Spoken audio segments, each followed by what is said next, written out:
Dios le bendiga, Pastor Alberto Buitrago, y por supuesto a su amada esposa. Qué gusto poder saludarles a ustedes. Pastora Bernarda, la vi en estos días muy comprometida con la obra del Señor, y siempre lo ha hecho, por supuesto, pero me bendijo mucho ver las imágenes y las referencias que el pastor Alberto hizo con respecto a usted. A toda la familia Casa de Reino, nuestro abrazo desde la ciudad de San Gil, y a todas las personas que están conectadas en este servicio, dentro y fuera de nuestro territorio. Que Dios abunde y que Dios premie su fidelidad en tiempos como estos. Honro a Dios por su permanencia y por demostrar que la iglesia es usted. Un abrazo gigante y espero que disfruten de esta excelente palabra que a continuación Dios me permite soltar para ustedes. Que Dios les bendiga. Fe concomitante. Y quiero que se grabe bien este término, concomitante. La fe en concomitancia. Pero seguramente nos estamos preguntando ¿qué significa este término? ¿Qué es la concomitancia? Y lo que puedo decir es que se habla de una circunstancia en que cierta cosa contribuye con otra al mismo efecto, o en que ambas actúan en el mismo sentido. En otras palabras, el término nos permite a nosotros conocer que dos, en este caso, objetos, asuntos o determinados y específicos asuntos se juntan para lograr un cometido especial. Ahora, la siguiente pregunta también es importante. ¿Quién es concomitante? Y solo puedo decir que alguien que se mueve en esta realidad es una persona que en cierta condición contribuye con otra persona al mismo efecto, o que ambas actúan en el mismo sentido. Cabe entonces también cuestionarse si son concomitantes los creyentes en la fe. Y la respuesta que tengo, así diáfana, clara, contundente, es que sí. Los creyentes son concomitantes en la fe. Se juntan y en la unidad del Espíritu provocan resultados. Viven procesos, pero terminan logrando resultados significativos.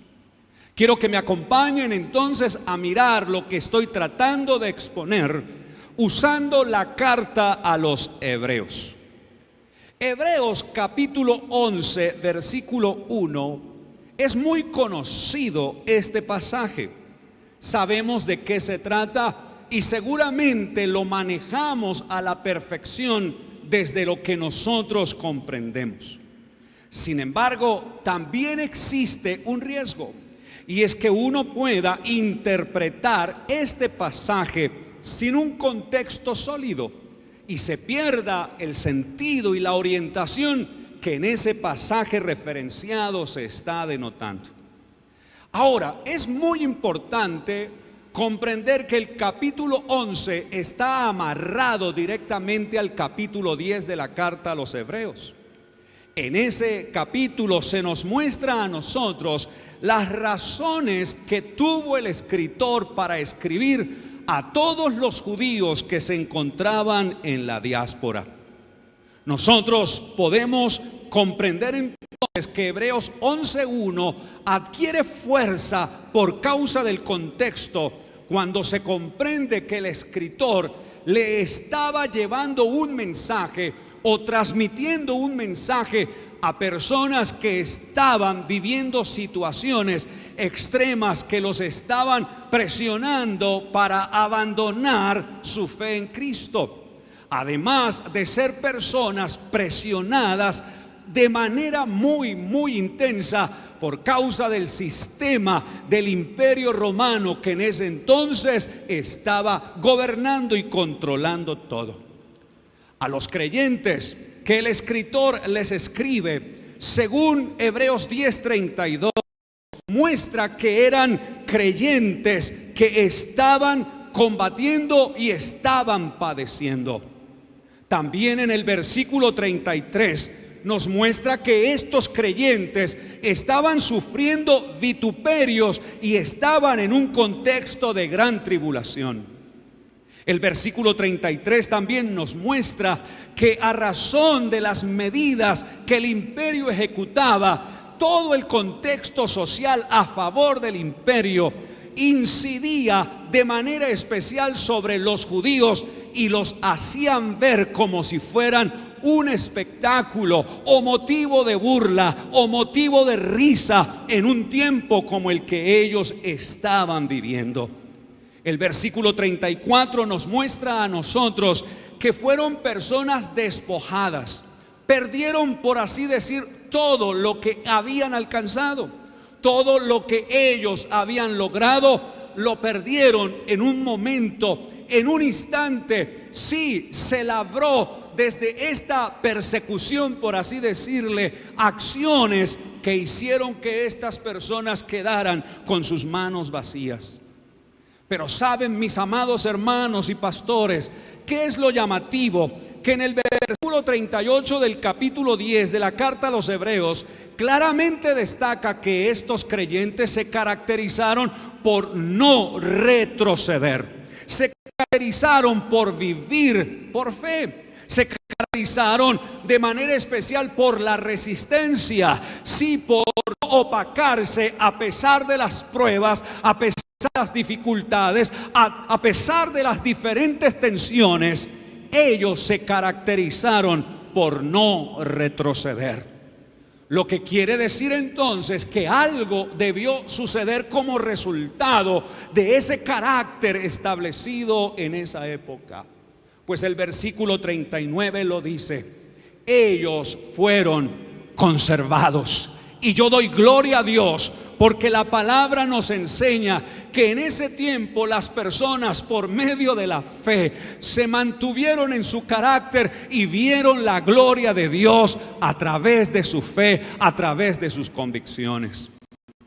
De manera paralela puedo yo ajustar que la situación que vivimos en este tiempo nos obliga a actuar de la misma manera.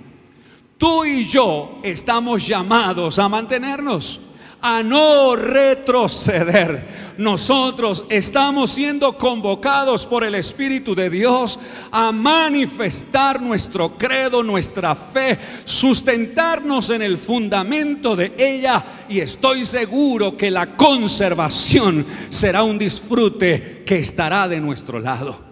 Ojalá tú puedas levantar tu mano allí en esta noche y poder declarar a Dios gracias y decirle al Señor: yo soy de los que no retroceden, yo soy de los que avanzan seguro y confiados en ti, y sé que tú, Señor, me preservarás y me conservarás de manera especial. Lo que quiero decir con este pasaje es que definitivamente entre el escritor de la carta y los destinatarios hay una conexión estrecha. El escritor y los destinatarios están siendo amarrados por una palabra de vida, una palabra que los inspira a ser sostenidos y no a dejarse vencer por los ofrecimientos propios que el mundo y el sistema les estaba dando. Entonces es importante pensar en qué se sustentaban y en quién se sustentaban. ¿En qué se sustentaban? En el sacrificio y la obra de Cristo. ¿En quién se sustentaban? En la persona de Cristo. El Cristo que murió y resucitó es el mismo Cristo que alimentaba por medio del Espíritu sus espíritus y les daba convicción de ser hijos de Dios, levantándose para luchar en medio de la adversidad. Ahora bien, es importante que, teniendo ya este avance en el mensaje, nos hagamos una pregunta. Las preguntas siempre tensionan y ayudan al aprendizaje.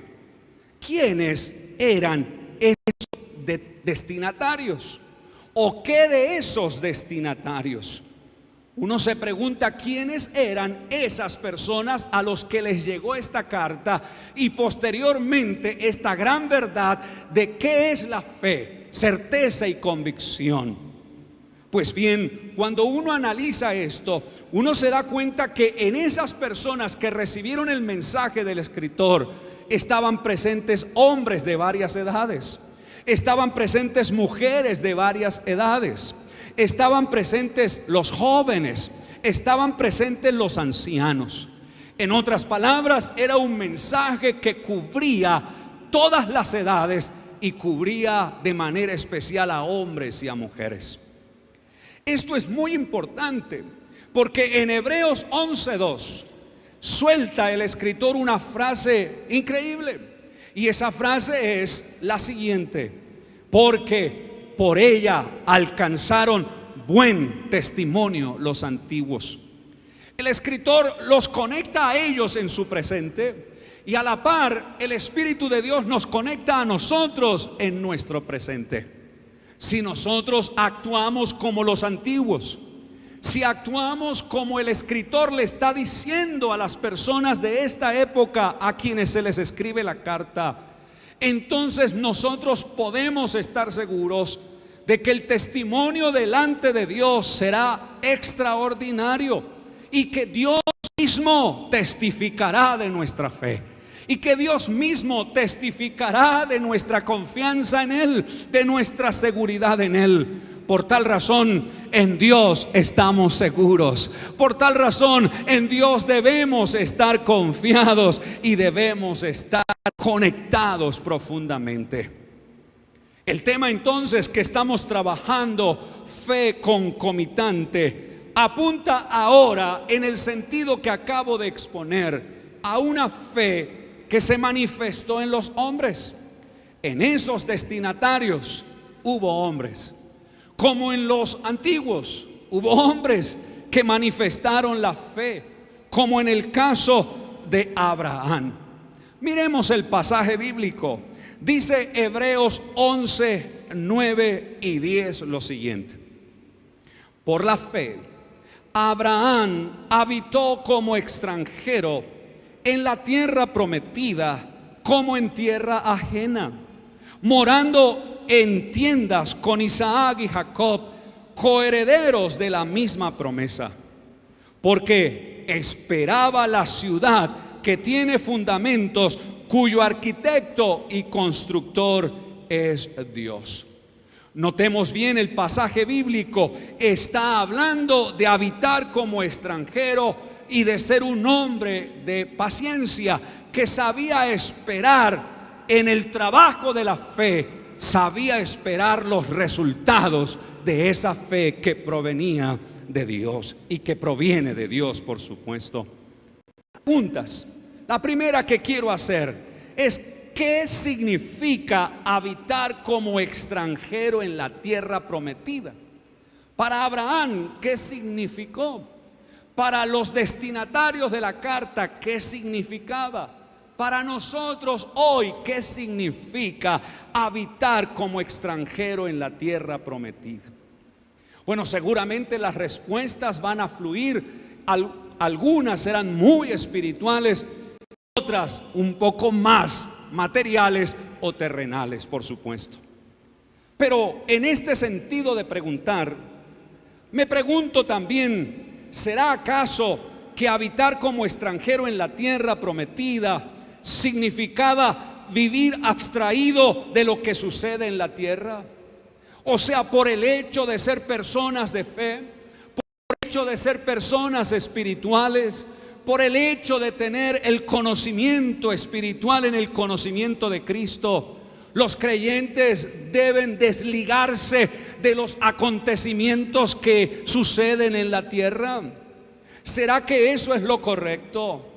Pues cuando yo miro la historia de Abraham en la Biblia, noto que los escritores hicieron uso de las narrativas propias de la historia de vida de Abraham.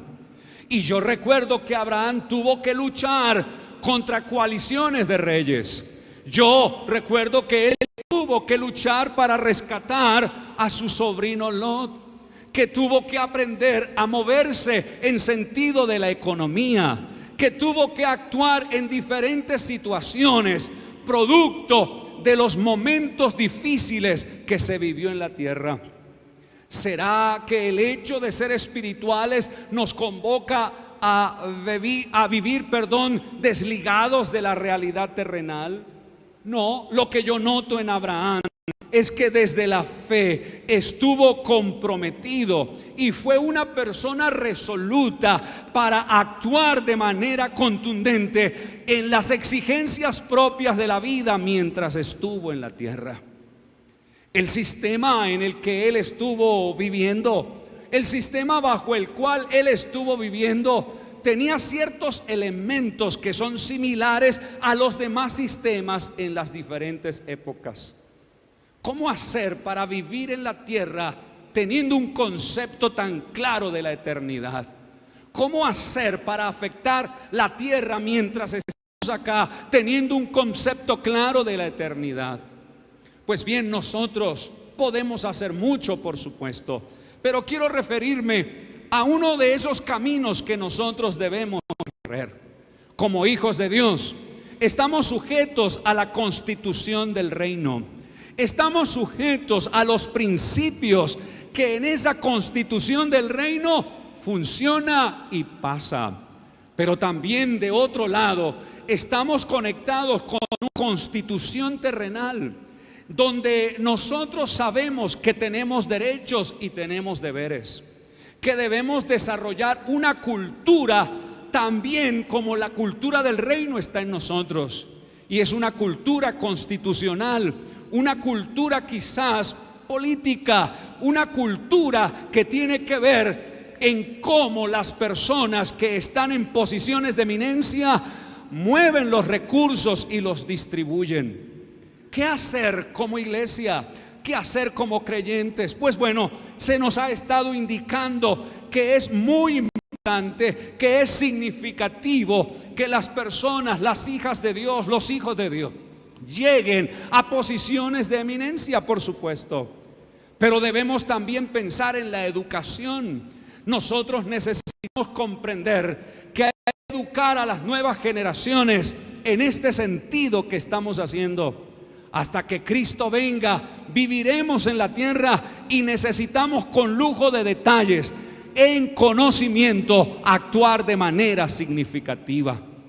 Por años, tal vez nosotros nos hemos movido en sentido de que nos representen, pero también podemos movernos en sentido de participar. Participando podemos ayudar a una nación que está en quiebre, a una nación que está en ruptura, para transformarse seguramente en una mejor nación.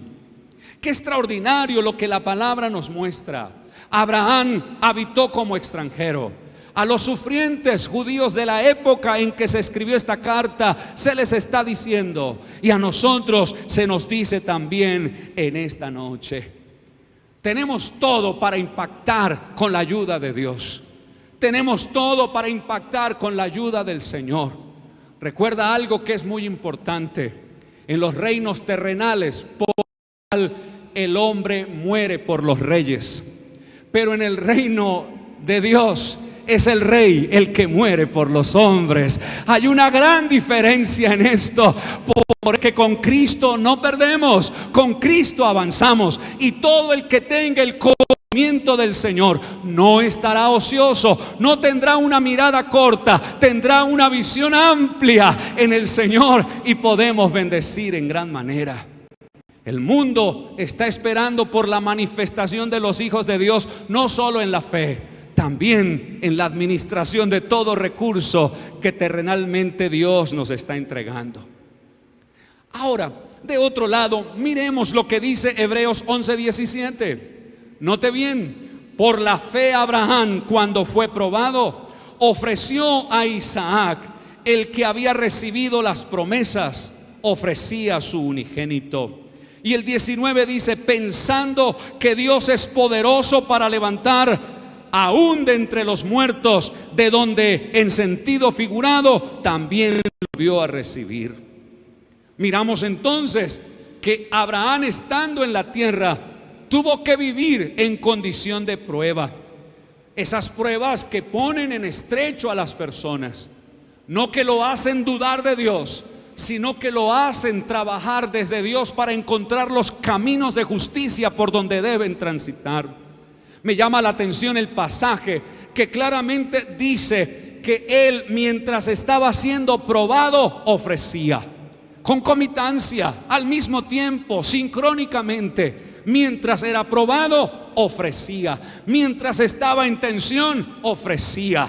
Y ciertamente Dios le dejó ver su gloria de manera especial. Ahora, lo que yo puedo decir en esta ocasión, aprovechando la coyuntura del mensaje, es que este hombre llamado Abraham se caracterizó por ofrecer en calidad de portador de promesas. Nota, probado, ofreciendo, pero ofrecía porque portaba promesas.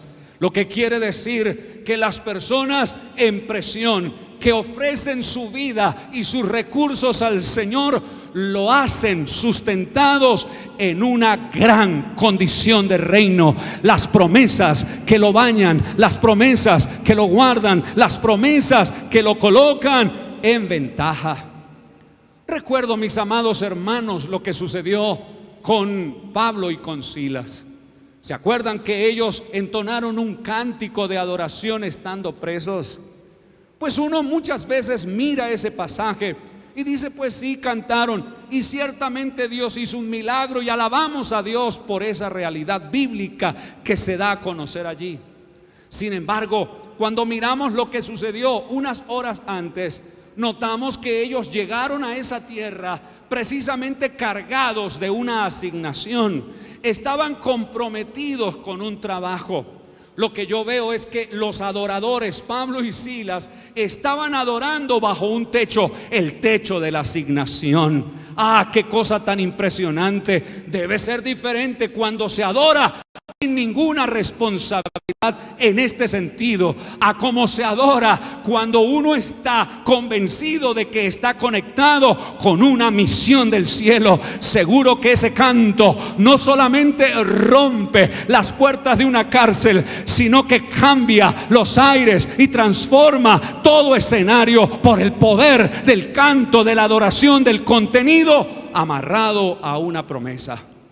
Es que el que está en tensión y ofrece conectado con las promesas es alguien que marca la diferencia. Ahora, lo segundo tiene que ver en esta concomitancia con la fe de las mujeres. Miremos el pasaje bíblico. Fe de las mujeres. Ya estudiamos la fe de los hombres, fe de las mujeres. Ahora, Hebreos 11 dice: por la fe, nótese, por la fe también, concomitancia, también la misma Sara, siendo estéril, recibió fuerza para concebir y dio a luz aún fuera del tiempo de la edad, porque creyó que era fiel quien lo había prometido. Sara, según este pasaje, está en concomitancia con Abraham creyendo. Los dos creyeron, los dos avanzaron, los dos dieron pasos de victoria por causa de la fe. Aquí no es asunto de que uno crea y el otro no. El Dios que los ha rescatado, el Dios que los sustenta es el mismo. Es el Dios que los invita a creer a ellos, a no dudar y a esperar lo mejor en el Señor. Sara se caracterizó por la fuerza para concebir. El texto lo dice, la fortaleza de esta mujer ligada a la fe. No solo por naturaleza una mujer es capaz de lograr el resultado al que nos referimos, sino también dice la palabra claramente que ella se caracterizó por eso, porque su labor, su trabajo de mujer desde la fe siempre se desarrolló en función de la fidelidad de Dios. En otras palabras, creyó que Dios era fiel, que Dios cumplía y ella supo que en su esfuerzo Dios la alimentaba, Dios la sustentaba, Dios le daba el poder y la autoridad sobre sus propias carnes para que ella pudiese traer a la vida a quien desde lo terrenal parecía imposible que fuese así. Déjame hacer un paréntesis acá. Con Abraham sucedió algo. Creyó que Dios era poderoso para sostenerlo. En el caso de Sara, Sara creyó que Dios era fiel con ella. Mira qué interesante. Es la misma fe, pero tiene otros apéndices, tiene otras formas de manifestarse. En el caso de Abraham, creyendo que Dios todo lo puede, la naturaleza de Dios fluyendo. En el caso de Sara, creyendo que Dios es fiel, creyendo que Dios es fiel. Ahora, no podemos clasificar una fe para las mujeres en este sentido y una fe para los hombres en ese sentido. No.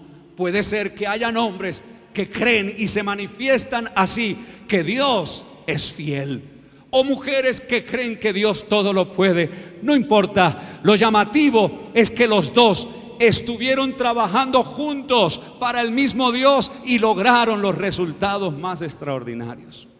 ¿Sabes una cosa? Muchos de los estudiosos de la sociedad en este tiempo dicen que por causa del individualismo se ha quebrantado mucho el trabajo de la unidad para lograr grandes resultados, y que la sociedad está muy distante el uno del otro, y que es difícil que se pongan de acuerdo para lograr grandes transformaciones políticas y sociales. Eso es lo que algunos expertos están diciendo, lo que llaman algunos la sociedad del cansancio y la sociedad de la transparencia, donde todo es imagen, donde todo es salir al público, pero escondiendo las realidades propias de la vida. Ellos dicen que es difícil transformar el mundo mientras se mantenga esa forma de comportamiento. Y me acordé de lo que Cristo dijo acerca de la unidad.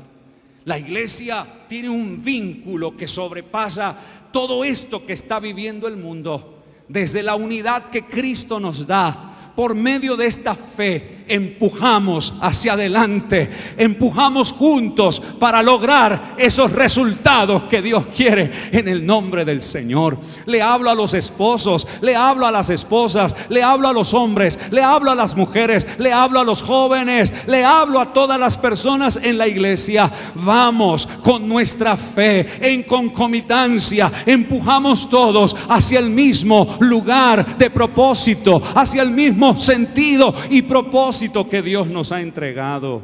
Qué maravilla que Dios nos permita esta vivencia en el poder de la fe. Ahora Hebreos 11:12 dice lo siguiente: por lo cual, hablando de esa, también de uno y de ese ya casi muerto salieron como las estrellas del cielo en multitud y como la arena innumerable que está a la orilla del mar. Sara está realmente trabajando como Abraham lo hizo. Sara se caracterizó, repito, por esa fuerza para concebir, pero ahora debo resaltar que su fe actuó en función de Dios, pero en su esposo. ¿Cómo Dios actuaba en su esposo? De alguien casi muerto, Sara creyó que Dios podía sacar vida. Qué cosa tan tremenda. Yo quiero bendecirte en esta noche. Yo quiero decirte a ti, así como la fe de esta mujer que hoy nos trae la palabra, que quería transferir a aquellos que estaban en persecución, y esta noche el Espíritu a nosotros. Creamos que Dios de aquello que parece ya muerto puede dar vida. Creemos en función del actuar de Dios. Creemos en función de lo que Dios puede hacer en aquel que parece ya no tener esperanza. Debo pensar, y para ir cerrando el mensaje, en la fe de los dos. No pienso en la fe por separado de estas personas, sino que pienso en la fe en conjunto, la fe en concomitancia. Pues Hebreos 11:11 declara que por la fe también la misma Sara, siendo estéril, recibió fuerza. Pero ¿sabes qué pienso acá? En la visión apostólica de Pablo con respecto al testimonio de Abraham y Sara.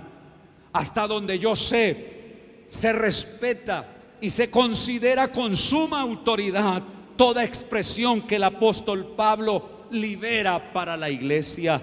Pues bien, con respecto a Abraham y Sara, él dijo lo siguiente. Romanos 4:18 dice: y él creyó, refiriéndose a Abraham, él creyó en esperanza contra esperanza, para llegar a ser padre de muchas gentes, conforme a lo que se le había dicho, así será tu descendencia. ¿Qué estoy diciendo con la palabra, mis queridos hermanos y hermanas, pastores y todos los que están conectados a través de las redes, unidos en la fe? Que Pablo le anunció a los romanos que Abraham se caracterizó por creerle a Dios. Luego en el versículo 19 dice: y no se debilitó en la fe al considerar su cuerpo, que estaba ya como muerto, siendo de casi 100 años, o la esterilidad de la matriz de Sara. Lo que quiero referir es que Pablo, en su autoridad refiriéndose a Abraham y a Sara, le dice a los romanos que no se debilitaron, que se mantuvieron en el punto más alto, que se mantuvieron en el punto ideal de la fe. Luego en Romanos 4:20 dice: y tampoco dudó por incredulidad de la promesa de Dios, sino que se fortaleció en fe, dando gloria a Dios.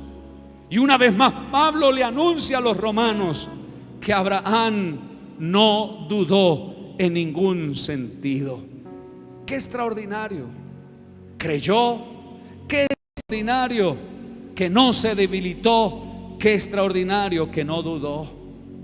Y ahí juntos, asumiendo un reto de traer una generación para que vivieran en la tierra como él dejó ejemplo. Las personas que recibieron la carta que se conoce como la carta a los hebreos se levantaron, seguro que sí, porque la fe los envolvió de tal manera que estas palabras los empujaron a mirar a los antiguos como personas en las que Dios se deleita, testificando de su fe. Por eso es que en Hebreos 11, 15 y 16 dice: pues si hubiesen estado pensando en aquella de donde salieron, ciertamente tenían tiempo de volver, pero anhelaban una mejor, esto es, celestial, por lo cual Dios no se avergüenza de llamarse Dios de ellos, porque les ha preparado una ciudad. Rescato de acá 3 aspectos y vamos al tiempo de la oración. El texto habla de pensar en volver atrás. La fe es un antídoto para eso. Aleluya. La fe nos provoca, como dice Pablo, a pensar lo que es justo, lo agradable, lo que tiene buen nombre, lo verdadero, en lugar de pensar lo que no se debe, en lugar de pensar en renuncia, en lugar de pensar en abortos, en sentido de la fe, de renunciar al propósito de Dios. La palabra de Dios nos muestra también que había un anhelo en ellos muy grande. Un anhelo sustentado no en lo que ellos podían hacer, sino en lo que Dios les entregaría en un contexto de lograr resultados que traerían vida y autoridad a tantas personas. Abraham y Sara se convirtieron en una referencia, en un modo a seguir, precisamente porque anhelaban dar lo mejor para Dios. Y lo tercero que me llama profundamente la atención, y sé que lo has estudiado y lo has leído, pero el texto dice acá que Dios no se avergüenza de llamarse Dios de quienes son como Abraham y Sara, que juntos empujan la misma causa, unos creyendo que Dios todo lo puede, otros creyendo que Dios es fiel, viviendo en esta tierra mientras esperamos estar en la presencia de Dios en términos completos. Te quiero bendecir porque en este tiempo Dios Dios testificará de tu fe y Dios se sentirá feliz de moverse en tu vida y a través de tu vida. No lo olvides. Lo que se está viviendo es simplemente el escenario para que todo esto se manifieste. Tu fe y la mía en concomitancia nos permitirán alcanzar mayores resultados en el nombre de Jesús. Cristo es nuestro refugio. Cristo es el refugio de cada uno de nosotros. Cristo mi refugio, ancla de mi fe. Tú estás conmigo, nada temeré. Poderoso Dios. Así es, así es. Poderoso Dios. Si gustas en ponerte en pie y levantar tus manos para decirlo nuevamente: Cristo es mi refugio. Cristo mi refugio, ancla de mi fe. Ah, sí, está seguros en Él. Estás conmigo, nada temeré. Poderoso Dios, poderoso Dios. Tú y yo no somos de los que retrocedemos, somos de los que vemos a Dios guardarnos y levantarnos. Cristo mi refugio, ancla de mi fe. Aleluya. Tú estás conmigo, nada temeré. Poderoso Dios, poderoso Dios. Eres Ahora, tú. más que nunca, la iglesia unida, empujando hacia el mismo lado el propósito de Dios, la visión que Dios nos ha dado, logrando esos resultados importantes que Dios quiere darnos. Siempre te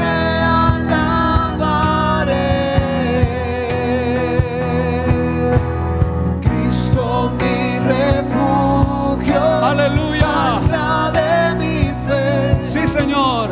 Tú estás conmigo, nada temeré. Poderoso Dios, Poderoso Dios, poderoso Dios. poderoso Dios. Eres Dilo una vez más, por favor. No temeremos, el Señor nos levanta. Cristo mi refugio, ancla de mi fe. Tú estás conmigo, nada temeré. Poderoso Dios, Poderoso Dios, poderoso Dios. poderoso Dios. Señor, levantamos nuestros brazos y en este año 46 afinamos puntería espiritual en lo que se nos ha estado hablando, en la unidad, en el criterio de una fe que es como la de un solo hombre, manifestándose en el ejemplo de Abraham y de Sara, hombres y mujeres vinculados por Cristo para creer que Él todo lo puede y que Él cumple las promesas. Que mientras vivamos en la tierra, el Señor nos permitirá establecer de manera significativa los procesos de la transformación para una sociedad que se diluye según los expertos, que en lugar de juntarse se separa cada día más. La iglesia es vinculante, la iglesia está establecida precisamente para ser sal y ser luz. Nos levantamos con el poder de la palabra, creemos que Dios en este nuevo periodo, en este nuevo tiempo, será exaltado de manera significativa. En la iglesia, sí, en la iglesia, desde el más sencillo hasta el connotado, del que menos se ve hasta el que más se observa, concomitantemente lanzando nuestra fe para lograr los objetivos en las misiones, en el trabajo local, en las nuevas generaciones ministeriales y especialmente en las nuevas generaciones de sujetos políticos que transformarán desde la política a un país también, pero vinculados en la fe en Cristo Jesús, como con Abraham y con Sara. nos levantamos para recibir este nuevo tiempo en victoria.